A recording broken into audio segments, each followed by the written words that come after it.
Iya, söyle. Мына бір келініміз екі баласымен жесір қалып отыр. Әмеңгерлік жолы туған бауыры осы баланыкі.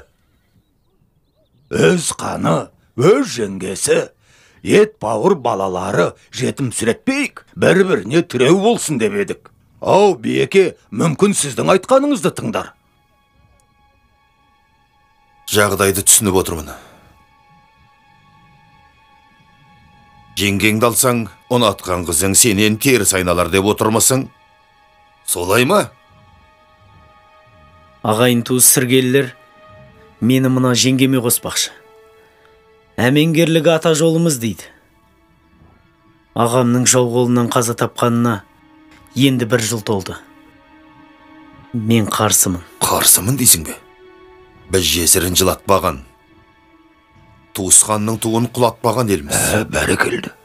Әмеңгерлік жолын ұстансаң, ағаңның да әруағы разы болады. Әлде сен ет жүрегі бауырларыңның бөтен үйде бүрсең деп, жеңгеңнің басқа біреуге қатын болғанын қалар ма едің? Жоқ бе аға, о не дегеніңіз? Олай болса, жеңгең мен бауырларыңды өз қолың ал. Сөйт қарағым. Оларға өзің қорған бол. Өсіңдер, өніңдер. Ағаңның шаңырағының отын өшірме. Салт дәстүрімізге де нұқсан келтірме. Дала заңына бағынайық. Жарайды би аға. Ал,